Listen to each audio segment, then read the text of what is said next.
रहस्यमय यंत्र वाली लाल पोटली के गायब होने की बात पुलिस के सामने आने से इस मर्डर मिस्ट्री को एक नया एंगल मिल गया। क्या इस नए एंगल में कोई सच्चाई थी या फिर यह सिर्फ इन्वेस्टिगेशन को गुमराह करने के लिए एक शातिर पैंतरा था ताकि असली गुनहगार से पुलिस का ध्यान हट जाए।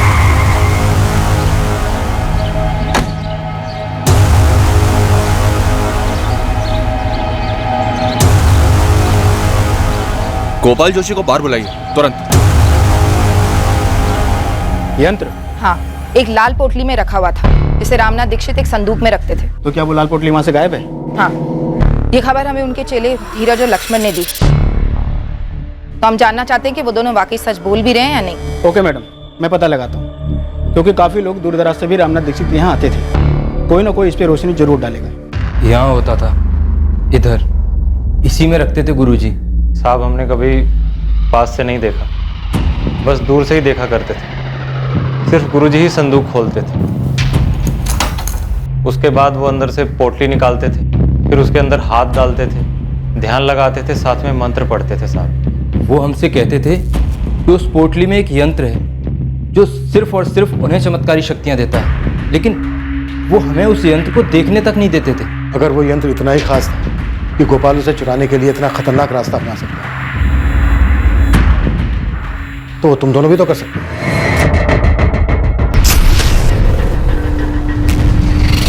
हम शिष्य थे गुरुजी के। वो तो गोपाल भी था।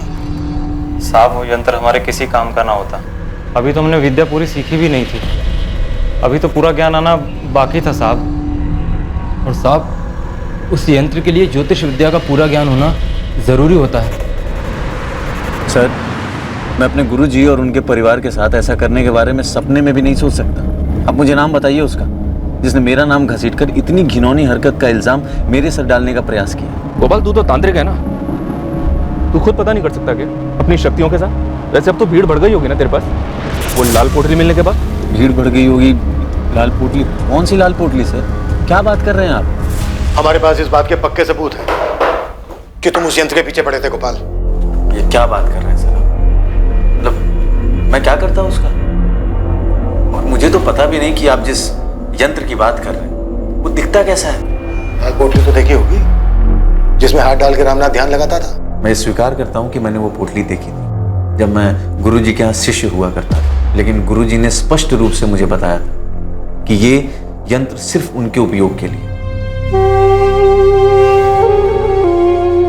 जंगल में कड़ी तपस्या करने के बाद उन्हें ये यंत्र प्राप्त हुआ था। सर, मुझ पे उंगली उठाने वाले वो लक्ष्मण और धीरज हैं, मैं बता सकता हूँ, पर मेरी बात भी तो सुनिए कि मुझ पर ये झूठा आरोप वो किसी और के कहने पे लगा रहे हैं। तुमने उनके सलाह दी थी ना कि संदूक में वो लाल पोटली नहीं है, ये बात वो हमसे ना बताए। झूठ, बिल्कुल झूठ। मैंने तो उनको बिल्कुल इसके विपरीत सलाह दी थी। तुम दोनों को तब के तब बता देना चाहिए था पुलिस को कि संदूक से लाल पोटली गायब है।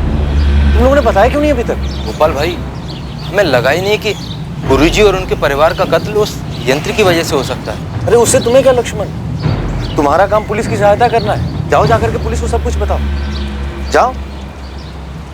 सर, सीधी सी बात है, इन दोनों लड़कों को आनंद दीक्षित ने भेजा था आपके पास। तुम्हारे पास इस बात का कोई सबूत है गोपाल? सबूत की क्या आवश्यकता है सर? जाहिर सी बात है, आनंद और गुरुजी के बीच में पुश्तैनी घर को लेकर के विवाद था, और मुझसे भी, क्योंकि गुरुजी मुझसे सलाह मशवरा करते थे। इतना बड़ा नामचीन तांत्रिक अपने छोटे भाई के गलत इरादों को नहीं देख पाया। यही तो दुर्भाग्य है, अपनी शक्तियों से पूरी दुनिया की मदद करना, अपने खुद के पीठ पे छुरा भोगने वाले अपने भाई को नहीं पहचानता। अगर वो यंत्र गायब है तो वो आनंद के पास ही। क्या पुलिस को संदूक में से यंत्र मिला? आनंद को भी उस यंत्र के ताकत के बारे में जानकारी थी। अब 2 और 2 की कड़ी जोड़कर देखिए, आनंद ने पहले उन 2 पाखंडी शिष्यों से ये कांड कराया, उसके बाद यंत्र को हासिल किया, उसके बाद उन दोनों को मेरे पास भेजा गायब यंत्र की जानकारी देने के लिए, और फिर मुझ पे इल्जाम लगाया। तभी मैं सोचूं कि ये दोनों मुझसे ऐसे मिलने क्यों आए। सर, अब पूरा गणित बिल्कुल सही बैठ गया। ये पूरी साजिश के पीछे आनंद का ही हाथ।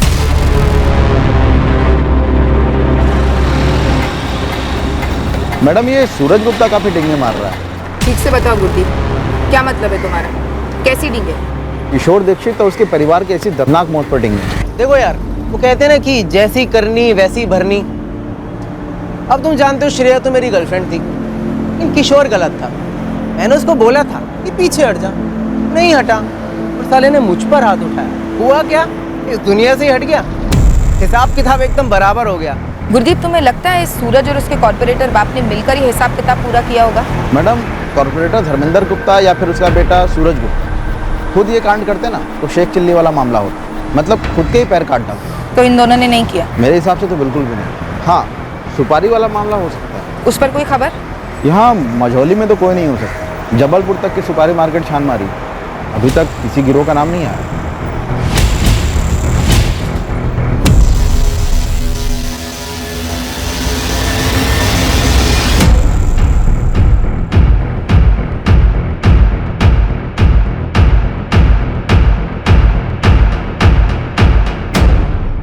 करीबन 20 लोगों से बात हुई है जो रामनाथ दीक्षित के पास जाते थे अपनी समस्या लेकर।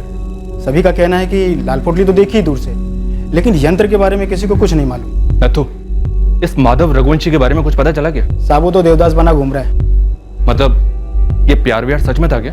उसके और नेहा के कॉलेज में बात हुई। वहाँ के लोगों का कहना है कि दोनों का सीरियस रिलेशनशिप था। मतलब मोटा मोटा अब हमारे रडार पर सिर्फ आनंद दीक्षित और गोपाल जोशी हैं और दोनों पर ही बात आगे नहीं बढ़ रही है। साहब, ये रामनाथ के चेले लक्ष्मण और धीरज दोनों की थोड़ी खातिरदारी करो, जरूर कुछ उगलेंगे।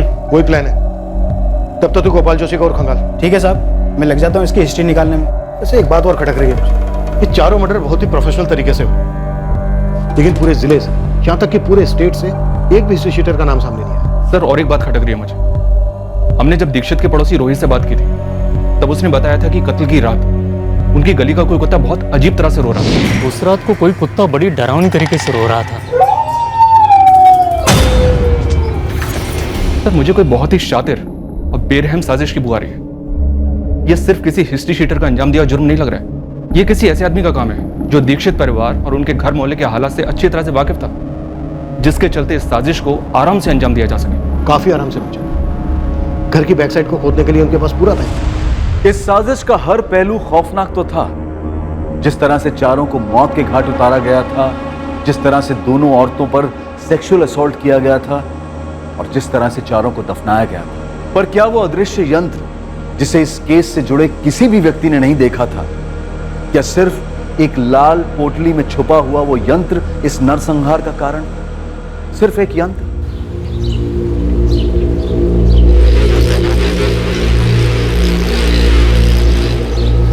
देखिए, लक्ष्मण और धीरज खुद से मुझ पे उंगली नहीं उठाते। कोई है जो उनके कंधे से मुझ पे निशाना साध रहा है। एक बार आप पता तो कीजिए। जी, ठीक ठीक।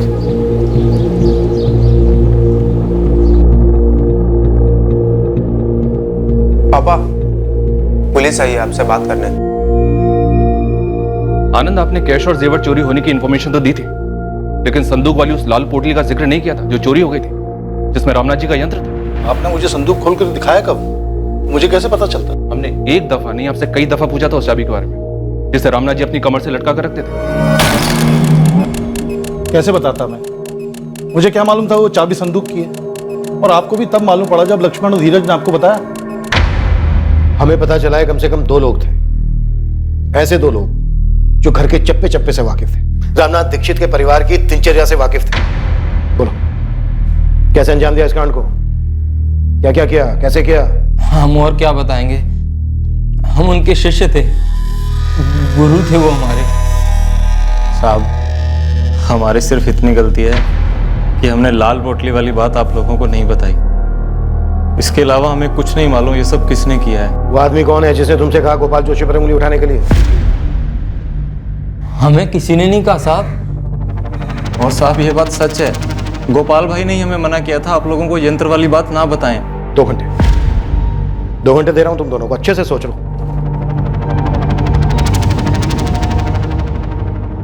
क्या सर, कुछ भी बोल रहे हैं आप? मैं समझ रहा हूं आपका गेम। आप तुक्का लगा रहे हैं मुझसे कुछ भी बुलवाने के लिए। कोई तुक्का नहीं लगा रहे। 4 मर्डर हुए हैं, तुम्हारे भाई का, भाभी का, भतीजे का, भतीजी का। सर, मुझे पता है उस धीरज ने और लक्ष्मण ने आपके कान भरे होंगे मेरे खिलाफ, लेकिन उनकी मनगढ़ंत कहानी से यह साबित नहीं हो जाता कि मर्डर मैंने किया है। और रही बात उस यंत्र की, मुझे मालूम पड़ा कि वो चोरी हो गया, लेकिन सर वो लाल पोटली वाला यंत्र, हमेशा से उस पर मैं हंसता था। सस्ती नौटंकी के अलावा कुछ भी नहीं था मेरे लिए वो। और अपने भैया को भी मैं कभी कोई चमत्कारी गुरु नहीं मानता था, एक नंबर का पाखंडी समझता था उनको। सैकड़ों लोग आते थे उनके पास। सर दुखी और परेशान आदमी उम्मीद की हर चौखट पे माथा टेकता है, और मेरे भैया उम्मीद की पुड़िया बना के देने में माहिर थे। और वो पुड़िया थोड़ी देर के लिए लोगों को सुकून देती, सुकून के अलावा कुछ नहीं। और ये जो यंत्र मंत्र है ना, सब ढकोसला था, एक पैसे की चमत्कारी शक्ति नहीं थी उसमें। तुम मेरी शक्तियों को मानो या न मानो, उससे कोई फर्क नहीं पड़ता मुझे। तुम्हें बस घर का लालच है, उसी की बात करो। लालच नहीं, हक है मेरा। पुश्तैनी मकान है वो। एक तो आप मकान छोड़कर अपनी ये पाखंड की विद्या सीखने चले गए, और दूसरे उस मकान की मरम्मत के लिए पानी की तरह पैसा बहाया मैंने। और तीसरी सबसे अहम बात, माँ बाबूजी की सेवा की आखिरी दम तक, जब आप दुनिया को ठग के पैसे कमा रहे थे। और इन सब के बावजूद आपको अच्छी खासी रकम दी मैंने मकान के नाम पे। और अब जो आप मांग रहे हैं ना, वो लूट है, और आप लूट में माहिर हो चुके हैं अपने यंत्र मंत्र की विद्या से। आज 30 लाख कीमत है उस घर की, मैं तुमसे 15 मांग रहा हूं, आधा। तुम बाकी के 7 लाख दो, मैं आंख मूंद कर कागजात पे दस्तखत करता हूं। रही बात यंत्र तंत्र की, वो मेरा पेशा है, उससे तुम्हारा कोई ताल्लुक नहीं। मानता हूं ताल्लुक नहीं था मेरा, और ये भी मानता हूं कि कानूनी तौर पे 7 लाख रुपए देने थे मुझे पुश्तैनी मकान के लिए, और जो मैंने इकट्ठे भी किए अपनी छोटी सी दुकान चलाकर, मेहनत की कमाई से, कोई यंत्र वाली ठगी से नहीं। पर वो यंत्र था क्या? सर बोल तो रहा हूं, उस लाल पोटली में लिपटी हुई ठगी थी, बकवास था, जिसके जरिए भैया लोगों को बेवकूफ बनाते थे, ढेर सारे पैसे कमाते थे। आनंद, लेकिन ये नामुमकिन है कि तुम्हें पता ही नहीं था कि उस संदूक के अंदर वो लाल पोटली है, और रामनाथ जी की कमर से बंधी चाबी से वो संदूक खुलता है। आनंद, यंत्र चुराने वाले ने रामनाथ दीक्षित की कमर पर बंधी चाबी से वो संदूक खोला, यंत्र बाहर निकाला, वापस उस संदूक को ताला लगाया, और वापस वो चाबी रामनाथ की कमर पर बांध दी। सर आप तहकीकात करने वाले एक पेशेवर हैं, आप लोगों के बयान से सच्चाई जान लेते हैं। मुद्दे से मत, मुद्दा वही है सर, इन पेशेवर भविष्यवक्ताओं का खेल भी वही है। ये लोगों से पूछताछ करते समय अंदाजा लगा लेते हैं कि सामने वाले की कमजोरी क्या है। जबान तो पहले ही मीठी होती है उनकी, ले लेते हैं लपेटे में। और रामनाथ भैया तो इस आंखों में धूल झोंकने वाली कला के माहिर हो गए थे। रामनाथ दीक्षित और उसके पूरे परिवार का कत्ल किया गया, उनकी पत्नी और बेटी की लाशों के साथ घिनौनी हरकत हुई है। और तुम चुपचाप ये बताओ, इस कांड को कैसे अंजाम दिया? मैंने नहीं किया सर। किन चीजों का सहारा लिया आनंद? और कुत्ते के रोने की आवाज किसने निकाली? धीरज और लक्ष्मण ने? लक्ष्मण, धीरज, हमें अच्छे से पता है उस रात को जो कुत्ते के रोने की आवाज थी वो असली नहीं थी, तुम दोनों ने वो आवाजें निकाली थी। तुम्हारे गुरु रामनाथ दीक्षित कुत्ते के रोने का अपशकुन मानते थे, इसलिए कुत्ते को भगाने के लिए उन्हें घर से बाहर आने के लिए मजबूर होना ही था।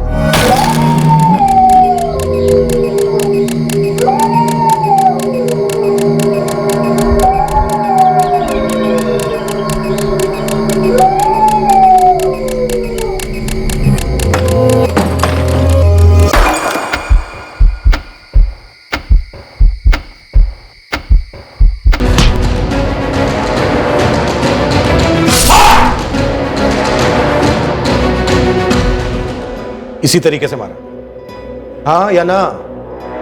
कि किसी भी तरह से रामनाथ दीक्षित को घर से बाहर लाओ, मारो, फिर घर में घुसकर बाकी सबको भी मार डालो।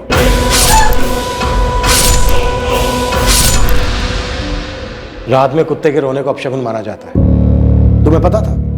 कुत्ते को चुप कराने के लिए रामनाथ बाहर आएगा ही आएगा। यकीन नहीं होता सर कि आप जैसा पुलिस अफसर एक अंधश्रद्धा को अपनी तहकीकात का आधार बनाएगा। खैर, अब मुद्दे से भटकना बंद करें और उन दोनों को बुलाएं, नालायकों को, लक्ष्मण और धीरज को, और मेरे मुंह पे कहलवाएं कि मर्डर मैंने करवाया है। जब जरूरत पड़ेगी तब करेंगे। जरूरत होगी तो भी नहीं करवा पाएंगे आप, क्योंकि ये सब झूठ है। और इस कांड के पीछे अगर मैं होता भी तो इतना मूर्ख नहीं हूं कि उन्हीं दोनों को चुनूंगा जिनको आपके शक के दायरे में आना ही आना था। तो फिर किन्हें चुना? किससे करवाया? कौन सा गिरोह? गिरोह तो मेरे भैया चला रहे थे, अंधश्रद्धा का गिरोह। और हम दोनों भाइयों के बीच में पुश्तैनी मकान को लेकर मसला था, कोई नफरत नहीं थी कि मैं उनका मर्डर करवाता। आप ऐसे आदमी को ढूंढिए जिसे मेरे भैया से इतनी नफरत हो कि मेरी भाभी और भतीजी। आप जितनी मर्जी पूछताछ कर लीजिए सर, लेकिन मैं वो आदमी नहीं हूं जो इतनी घिनौनी हरकत करता है। और वो भी अपने भाई के साथ। हर मर्डर केस में क्रिमिनल अपने पीछे कोई ना कोई सुराग छोड़ ही जाता है मनचंदा। इस केस में 4 मर्डर हुए, 2 सेक्सुअल असॉल्ट हुए, लेकिन क्रिमिनल ने एक भी ऐसा निशान नहीं छोड़ा जिसके बलबूते हम किसी नतीजे पर पहुंच सके। सर सारे एंगल्स इस वक्त पर्सनल हैं और रहस्यमय लाल पोटली में लिपटा हुआ वो जादू यंत्र, लेकिन इनमें से कोई भी एंगल कोई स्ट्रॉन्ग रीजन नहीं दे रहा। इस केस में एक बात और गौर करने वाली है मनचंदा, सेक्सुअल असॉल्ट बहुत ही विकृत तरीके से हुआ, लाशों के साथ रेप किया गया, लेकिन क्रिमिनल ने वहां भी कोई अपना निशान नहीं छोड़ा। वेजाइनल स्वैब्स में कोई सीमेंट के स्टेन्स नहीं मिले हैं। मतलब मुजरिम ने या मुजरिमों ने कॉन्डोम यूज किया होंगे। प्राइवेट पार्ट्स पर जख्म तो हैं, तो यस कॉन्डोम्स यूज किए होंगे। और डॉक्टर, रेप कत्ल होने के बाद हुए? हाँ, इस हद तक विकृति।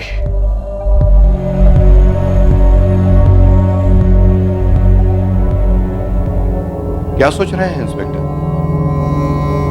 मनचंदा, एक बात मेरे दिमाग में आई थी। इस केस में क्रिमिनल ने सेक्सुअल असॉल्ट के लिए जो तरीका अपनाया वो काफी विकृत तो है, लेकिन इन्वेस्टिगेशन के पॉइंट ऑफ व्यू से काफी सेफ भी है। पकड़े जाने का डर मिनिमम है। अगर उसने रेगुलर तरीका अपनाया होता तो शायद सीमेंट के ट्रेसेस से वो पकड़ा जाता।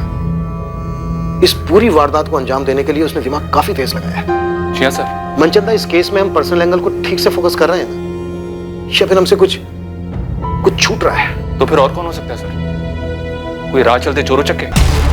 पर इसकी भी तो हमें कोई लीड नहीं मिली है।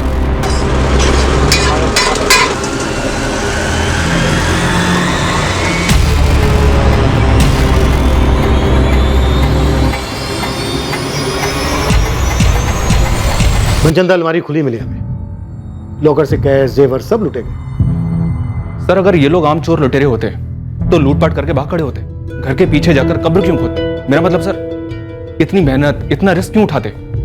और सर वो कुत्ते का रोना, अगर ये आम चोर डकैतों का गिरोह होता तो सर इतनी बारीकी से रामनाथ की कमर से वो चाबी निकालकर, उस संदूक से उस पोटली को निकालकर वापस चाबी को रामनाथ की कमर में लगा देते।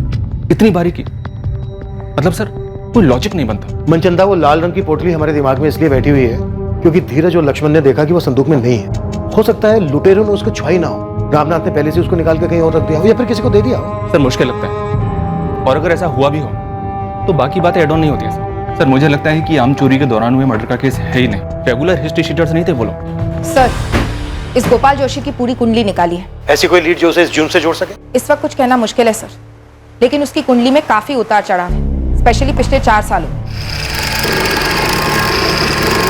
4 साल पहले तक वो जबलपुर के बाहर एक फैक्ट्री में कारीगर था। 2013 में गोपाल के पिता अनिल जोशी सीरियस स्ट्रोक के शिकार हुए थे। लकवे के उस स्ट्रोक के बाद वो कभी बिस्तर से उठ नहीं पाए।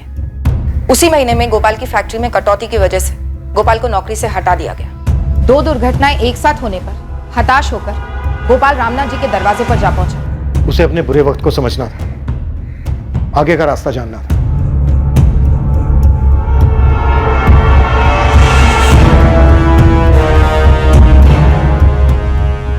मैडम, फिर सुनने में आया कि रामनाथ के कहने पर गोपाल जोशी ने कोई बलि चढ़ाई। कैसी बलि? नर बलि? नहीं, चौकी मत, किसी जानवर की बलि चढ़ाई। ये सब तो ठीक है न, तो लेकिन क्या गोपाल की रामनाथ जी के साथ कोई अनबन हुई थी? किसी बात को लेकर झगड़ा, या उस लाल पोटली वाले यंत्र को लेकर कोई मसला? मैडम, इतना पता चला है कि रामनाथ से मिलने के बाद गोपाल को कई नई नौकरियां मिली, लेकिन वो कहीं टिक नहीं पाया। फिर वो रामनाथ का ही भरोसेमंद शागिर्द बन गया। रामनाथ कभी कभी अपने कुछ भक्तों का भविष्य गोपाल से पढ़वाने लगा। तुम्हारी समस्या तुम्हारे घर के 4 दीवारी में। जी गुरुजी। घर के किस सदस्य से? गुरुजी, बेटी का मसला है। बताओ क्या समस्या? लक्ष्मण और धीरज ने जैसे आप लोग को बताया कि रामनाथ अपनी विद्या अपने शागिर्दों को अच्छे से सिखाता जरूर था, लेकिन उसके बावजूद भी अपनी पोटली में किसी को हाथ तक नहीं लगाने देता था। ये यंत्र है क्या नथु? बहुत बड़ा झोल तो नहीं है? मैडम, वो सब तो नहीं पता, लेकिन एक समय के बाद गोपाल रामनाथ से अलग हो गया। उसने खुद की बैठक शुरू कर दी। जरूर कोई झगड़ा या अनबन हुई होगी। पता करो नथु, जल्दी। पर नथु कुछ पता नहीं कर पाया सर। रामनाथ के काफी भक्त गोपाल जोशी के पास जाने लगे होंगे। बिजनेस कम हुआ होगा रामनाथ का, जलन हुई होगी। लेकिन सर, अगर जलन रामनाथ की तरफ से थी तो वो खुद क्यों मारा गया, और उसका पूरा परिवार भी? मुझे एक ख्याल आया सर, जब रामनाथ जी के क्लाइंट्स भारी मात्रा में गोपाल के पास जा रहे होंगे तो रामनाथ जी ने गोपाल को धमकी दी होगी। कैसी धमकी बाबू? आधी अधूरी विद्या पाकर तुम लोगों के साथ छल कर रहे हो गोपाल, पाखंड है ये। क्षमा कीजिएगा गुरुजी। अरे इतने सालों से आप भी तो यही करते आ रहे हैं। मैं सच में भविष्य देख सकता हूँ। गुरुजी देख तो मैं भी सकता हूँ, और आपको तो बहुत गौर से देखा है मैंने। क्या देखा तुमने? गुरुजी आपके हथकंडे, आपके पैतरे, वही 20-25 सवाल सारे भक्तों से घुमा फिरा करके पूछते हैं। उनके मन के हालात से इतने सालों से खेल रहे हैं आप। उनके मुंह से जवाब निकलवा कर उन्हीं को जवाब देते हैं, और वहीं से तो आपकी कमाई होती है ना गुरुजी। बकवास बंद करो गोपाल। मेरे पास सच में विद्या है, और मेरे भक्तों को जो तुम हथिया रहे हो ना, ये बंद करो। अब आ गए ना मुद्दे पे गुरुजी। आपसे देखी नहीं जा रही ना मेरी सफलता और आपकी घटती हुई कमाई। याद रखो, मैंने तुम्हें ये विद्या सिखाई, मैं इसे वापस भी ले सकता हूँ। धमकी दे रहे हैं आप? चेतावनी दे रहा हूँ। तुम जिस हालत में मेरे पास आए थे तो मुश्किलों से घिरे हुए थे। मैंने अपनी मंत्र विद्या और यंत्र की शक्ति से तुम्हारी सारी मुश्किलें दूर की। मुझे अगर क्रोधित करो, नाखुश करोगे, तो वही हालात है, पर उससे भी बदतर हालात में पहुंचने में देर नहीं लगेगी। इतनी शक्ति है मेरे पास। पुलिस ने अनुमान लगाया था कि इस तरह का कोई झगड़ा गुरु और शिष्य के बीच हुआ हो सकता है, जिसकी वजह से गोपाल ने इस हत्याकांड को करने की ठान ली। ये सिर्फ आपका अनुमान है, सिर्फ अनुमान।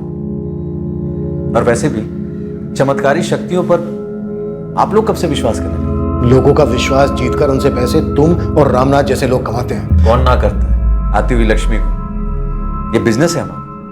लोगों को उम्मीद की पूड़ी देकर हम अपने घर की दाल रोटी चलाते हैं। मैं भी तो गया था रामनाथ जी के पास, हताश हालत। और फिर वहीं टिके रहे, लंबे अरसे तक वहीं रहे। तो क्या करता हूं? किसी भी तांत्रिक के पास जाना सर एक आदत होती है, जो धीरे धीरे लत बन जाती है नशे की तरह। बंदा खुद के लिए भी फैसला अकेले नहीं कर पाता, किसी भी मुश्किल का सामना नहीं कर पाता, कोई खुशी नहीं मना पाता। वो हर दूसरे दिन बाबा के चरणों में जाकर गिरा रहता। यही हमारा बिजनेस है, यहीं से हमारी कमाई होती है। ये बात मैं बहुत पहले समझ चुका था। फिर भी रामनाथ जी की धमकी से डर गए? सर, झूठी शक्तियों की धमकी से कौन डरता है? तो पहली बात कि रामनाथ जी ने तो मुझे कभी धमकी दी ही नहीं थी।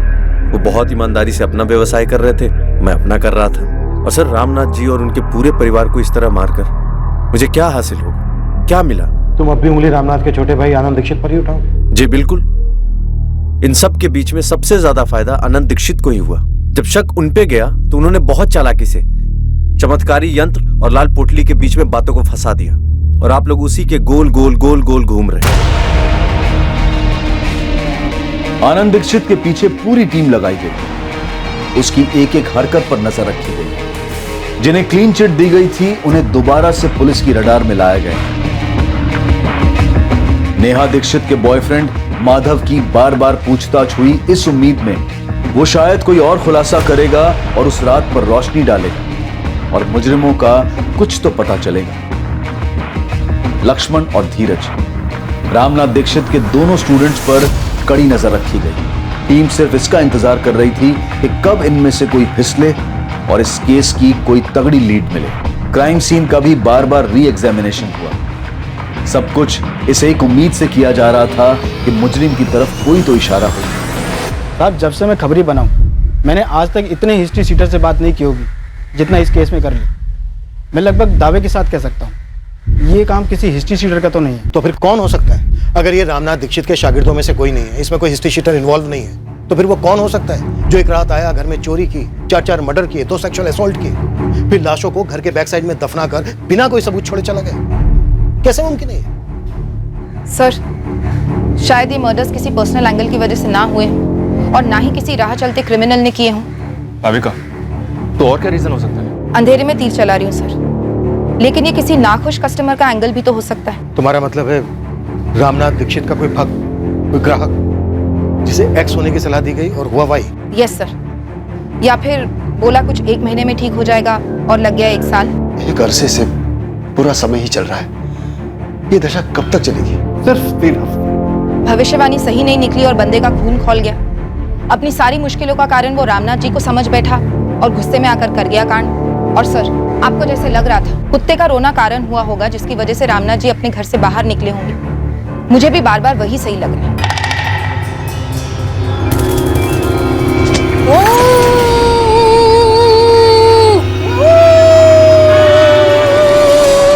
और और सर कुत्ते का वो रोना सिर्फ एक पैतरा नहीं था, मैसेज था एक घायल इंसान का रामनाथ जी के लिए कि सुनो, जिस पर तुम इतना विश्वास करते हो आज वो तुम्हारी मौत का कारण बनेगा। एक बौखलाए हुए भक्त की मानसिकता। मैडम, खूनी अगर भक्तगण में से है तो उसको ढूंढना घास की बोरी में सुई ढूंढने के बराबर होगा। सालों से भक्त आते हैं, कई सारे मध्य प्रदेश से, कई बाहर से। भाविका, हमने भी तो ऐसे कई लोगों से बात की है जिन्होंने रामनाथ से पुड़िया ली थी। मुश्किल से 4-5 ऐसे होंगे जिनको लाभ हुआ होगा। अभी तांत्रिक की भविष्यवाणी का सच ना होना इसका मतलब ये तो नहीं कि कोई इतनी बुरी तरह से बदला लेगा।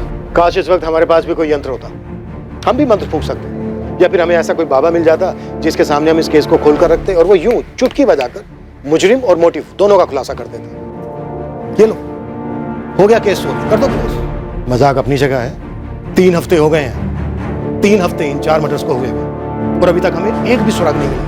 दरअसल मुजरिम पूरे 3 हफ्ते तक पुलिस की नाक के नीचे था, लेकिन मुजरिम तक पहुंचना मुश्किल था क्योंकि उसे इस जुर्म से जोड़ने के लिए ठोस सबूत चाहिए थे। यह केस लंबे अरसे तक अनसुलझा नहीं रहा। कुछ अचानक होने वाला था जो इस केस के सभी पत्तों को बिखेर कर मुजरिम का पत्ता सामने लाने वाला था।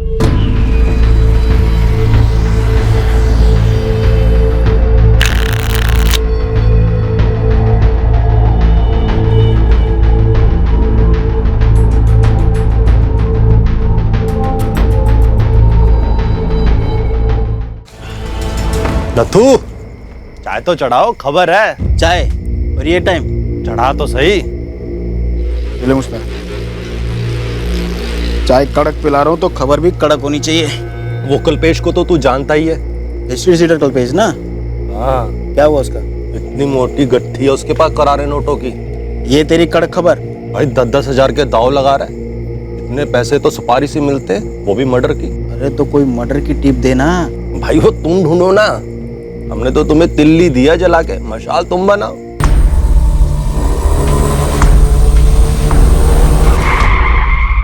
सब क्या कर रहे साहब? गाले क्या कर साहब? साहब आप लोग क्या करने वाले साहब?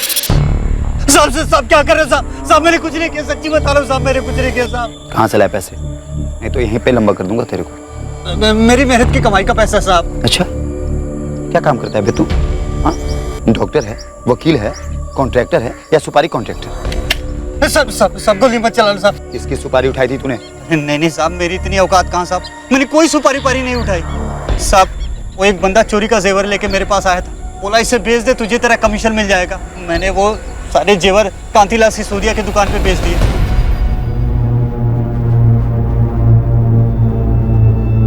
5 लाख का माल था साहब। कांतीलाल सिसोदिया ने मुझे 4.25 दिए, मैंने उसमें से 50 रखा, बाकी सामने वाली पार्टी को 3.75 दे दिए। पूरी ईमानदारी का सौदा था साहब, मैंने कोई सुपारी पारी नहीं उठाई साहब, और नहीं कोई लूटपाट किया। पार्टी का नाम बता। छोड़ो ना साहब, साहब आप एक काम करो, मेरे 50 में से 10 रख लो। अच्छा चलो 20 रख लो साहब। अभी ये किसने दिया, किधर से आए, सब जाने दो ना साहब। इसको इधर ही रफा दफा कर देते हैं साहब। मैं तो इस सबको पिघला देता हूँ साहब। आप अपना शहर बोलो ना साहब। रामनाथ दीक्षित, सुना ही है ना? क्या फर्क पड़ता है साहब, जाने दो ना हम लोगों को। ये तो वही है ना जिसका मर्डर हुआ था, बेटा बेटी बीवी सब साफ, चोरी वाला तांत्रिक, राइट? साहब आप तो मेरे को जानते हो साहब, मेरा इससे कोई लेना देना नहीं है साहब। ये सब आप रख लो साहब, ये कल्पेश को अंदर डालो। अरे क्या अंदर डालो साहब, मेरा इस हत्या से कोई लेना देना नहीं है। तो उसका नाम बता जिसका वास्ता है।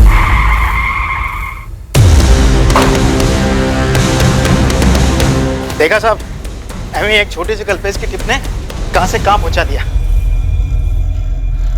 साहब। रवि नाम है उसका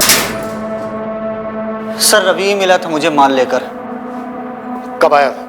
यही कोई 1 महीना पहले।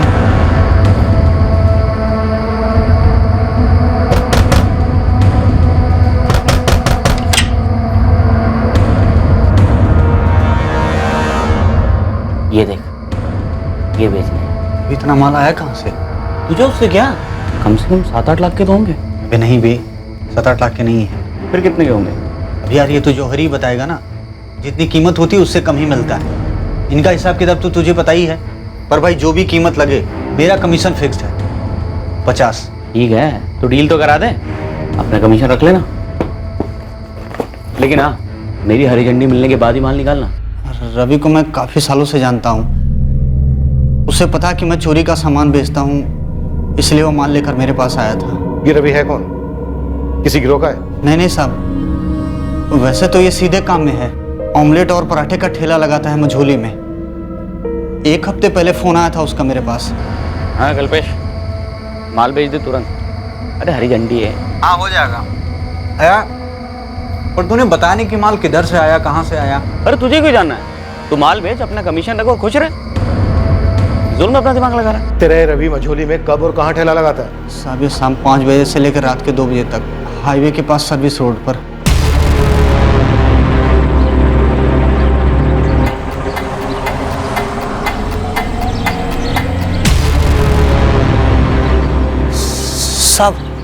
साहब हो रहा साइकिल पर रवि।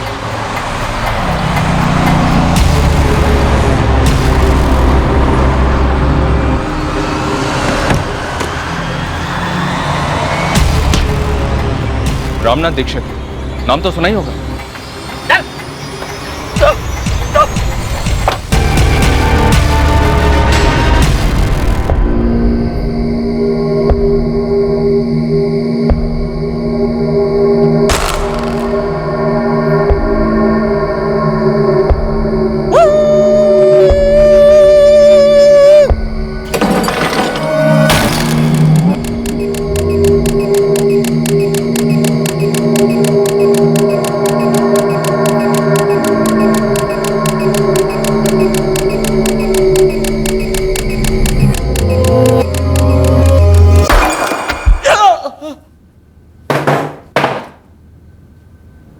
किसके कहने पे ये सब कह रहा? महीने भर से हम इस केस के पीछे चक्कर काट रहे हैं। अब अगर तूने तनिक भी दिल लगाई ना तो असली कुत्ता समझ के पीटूंगा तुझे, और असली कुत्ते की तरह रोएगा तू रात भर। मैंने तो बस कुत्ते के रोने की आवाज निकाली थी साहब। रुक मत, आगे बोल। और लूटने में मदद की थी बस उसकी, पर मैंने किसी को नहीं मारा। कौन था वो जिसकी मदद की तूने?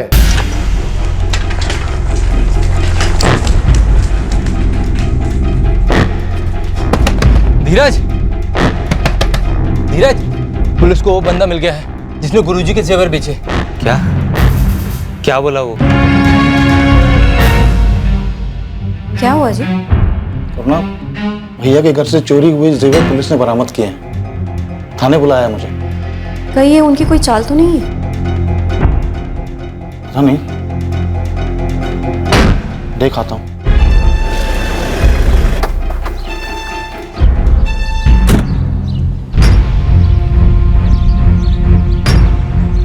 गोपाल, गोपाल जोशी।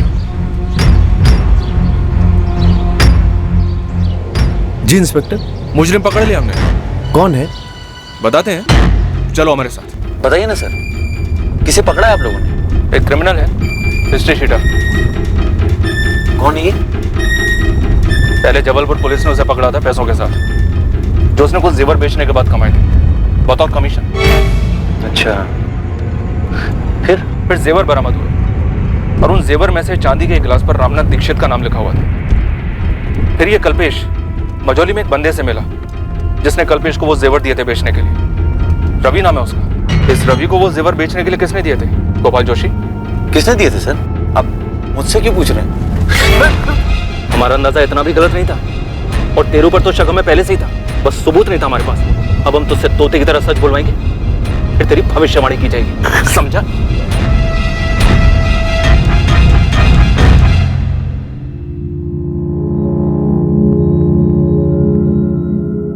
नाम बोल रवि, नाम बोल।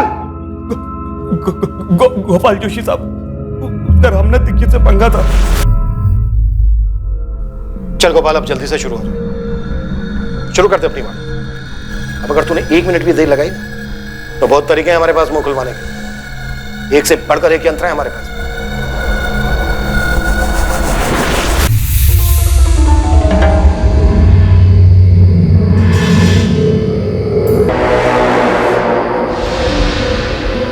मैं वो कसाई वाला चॉपर ले आऊंगा, एक बार में काम तमाम। कल रात ही करना हो। और कल पूर्णमासी भी है।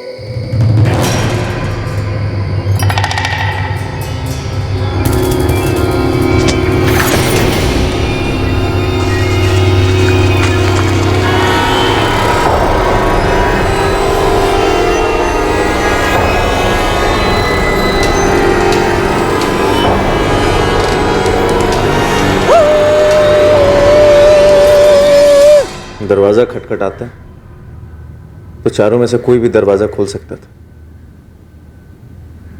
लेकिन मुझे यकीन था कि कुत्ते की रोने की आवाज सुनकर गुरुजी ही दरवाजा खोलेंगे।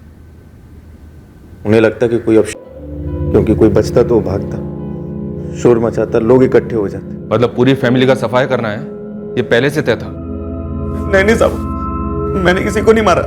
मैंने तो बस चोरी में मदद की थी और लाशों को दफनाने में। गायत्री दीक्षित और नेहा दीक्षित की लाशों के साथ जो किया वो किसने किया? बोल गोपाल, सुन रहा हूं मैं, बोल।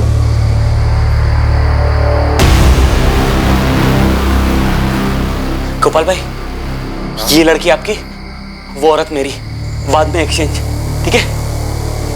एक सेकंड रुक,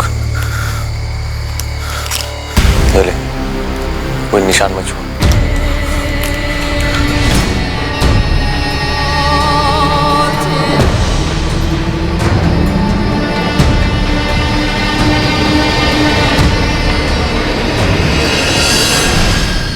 इतना सब कुछ तूने उस लाल पोटली के लिए किया, उस यंत्र के लिए?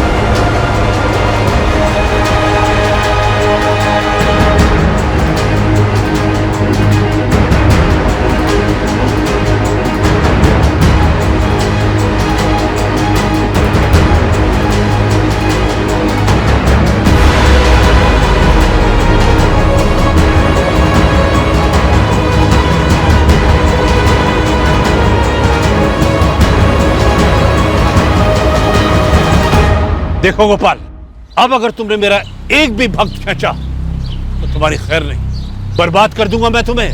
पहले मुझसे मेरी विद्या सीखी और अब तुम मेरे ही ग्राहक छीन रहा है। तेरी इतनी हिम्मत! इतने सालों में पहली बार आपके मुंह से भक्त की जगह पे ग्राहक सुन रहा, बड़ा अच्छा लगा। पाखंडी नहीं है आप मेरी तरह, धंधे वाले हैं और धंधे में नए ग्राहक बनाना अन्याय नहीं है, लेकिन पुराने वाले को भी पकड़ के रखिए। मैं तो कहता हूं कोई जबरदस्त चमत्कार दिखाइए उन्हें। तुम मेरा और मेरी विद्या का मजाक उड़ा रहे हो? गुरुजी, सैकड़ों ग्राहकों का इतने सालों से आप मजाक ही तो बनाते आ रहे हैं। अब बहती नदी में मैंने भी हाथ धो लिया। अब गुरुजी, इसमें बुरा मानने वाली कोई बात है नहीं। विनाश काले विपरीत बुद्धि, तुम्हें अंदाजा नहीं है गोपाल, तुमने मेरे साथ अन्याय और फिर मेरा अपमान करके क्या मोल ले लिया। जिस हालत में तुम मेरे पास आए थे उससे भी बदतर दशा होगी तुम्हारी, वरना मैं ये तांत्रिक विद्या छोड़ दूंगा। एक डर अंदर ही अंदर था मेरे कि कहीं गुरुजी के पास उस यंत्र की ताकत हो, शायद दुनिया में ऐसी कोई ताकत हो। और ये ख्याल मुझे दिन रात अंदर से खाने लगा। मैं अपने ग्राहकों को सही से सलाह नहीं दे पा रहा था और धीरे धीरे ग्राहक कम होते चले। जो कमाया था वो घटता चला गया। तब मुझे यकीन होने लगा कि ये सब यंत्र के कारण हो। गोपाल भाई, यही है वो यंत्र जो आपके कलेजे का पत्थर था? गोपाल भाई कुछ बोलिए, इतना सब कुछ इस मामूली से पत्थर के लिए? इसकी धमकी से ये मेरी जिंदगी बर्बाद करने चला था। अब देखो खुद का।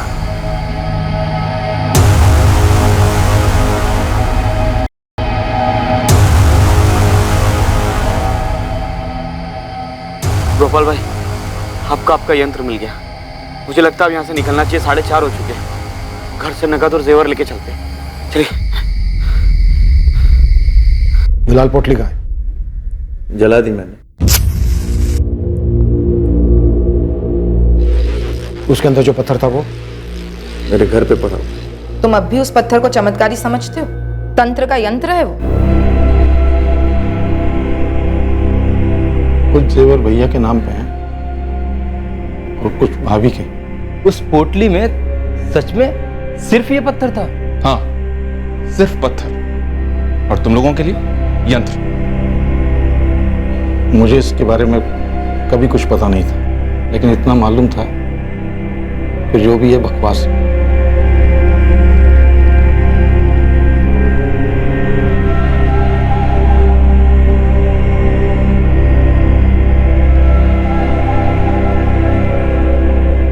गोपाल जोशी और रवि को आईपीसी की धारा 302 के तहत मर्डर, आईपीसी की धारा 376 के तहत रेप और आईपीसी 201 के तहत सबूत मिटाने के चार्जेस पर गिरफ्तार किया गया है। रामनाथ दीक्षित से बदला लेने और उसके यंत्र को हथियाकर उसकी चमत्कारी शक्तियों को खुद पाने की निर्भीकता में गोपाल जोशी ने इन 4 भयंकर हत्याओं को अंजाम दिया था, सिर्फ ये जानने के लिए कि दरअसल कोई यंत्र था ही नहीं, बस एक पत्थर था जिसे एक कपड़े में बांध कर रखा गया था। एक साधारण सा पत्थर।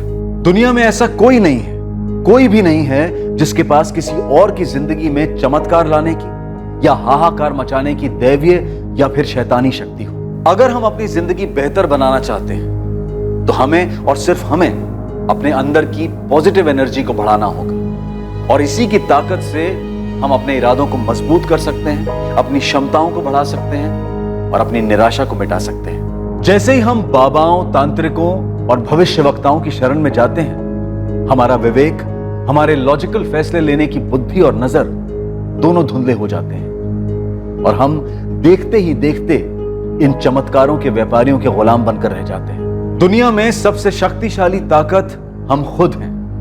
अपनी जिंदगी को बेहतर बनाने की भरपूर ताकत खुद हमारे पास है, लेकिन हमें वो कमजोरी भी है कि हम नकारात्मक शक्तियों के जाल में फंसकर अपने इर्द गिर्द तबाही मचा सकते हैं। जरूरी है कि हम इन नकारात्मक नेगेटिव शक्तियों से सतर्क होकर अपने आप को बचाएं। जीवन सुंदर है, जीवन अमूल्य है।